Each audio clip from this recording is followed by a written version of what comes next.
خدا دے تو دے آرزوئے محمد، خدا دے تو دے آرزوئے محمد، کرے چشم و دل جستجوئے محمد۔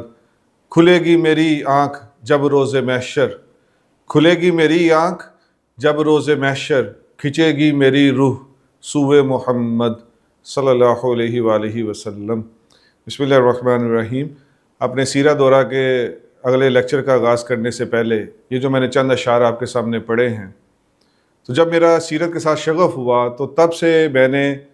یہ سوچنا شروع کیا، اپنے آپ سے سوال پٹ کرنا شروع کیا اور معاشرے کو دیکھا، امت کو دیکھا،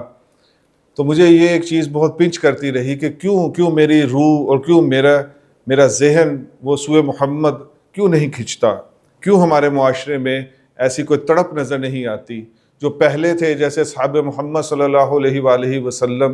کیوں ان کا ہر لمحہ سوئے محمد صلی اللہ علیہ وسلم کھنچتا رہتا تھا، کیوں وہ اپنی ہر چیز لٹا کے چلے گئے۔ آج کیوں میں دنیا کا ہر مال تو جمع کرنے کو راضی ہوں، ایک سے بڑھ کے ایک چیز میرے پاس آ جائے، یہ میرا ہر وقت ایک مقصد رہتا ہے، ویژن رہتا ہے،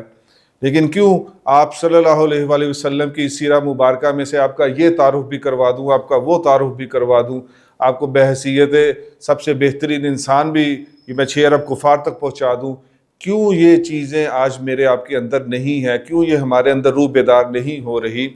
یہ میرا کچھ ایک سمجھ لیں ریسرچ کا ٹاپک ہے، اور اس کی جو مجھے وجوہات سمجھ آئی ہے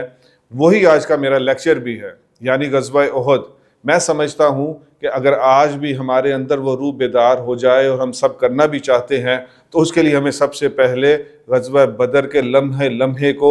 اپنے اندر اتارنا ہوگا۔ غزوہ احد کے لمحہ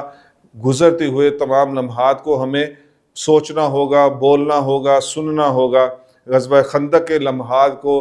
پورے کے پورے لمحات مجھے حفظ ہونے چاہیے، مجھے یاد ہونے چاہیے۔ تو اس لیے آج کا جو ہمارا لیکچر ہے غزوہ احد کے بارے میں، اس کو آپ غور سے سنیے اور انشاءاللہ یہ آپ کے اندر وہ روح بیدار کر کے رہے گا۔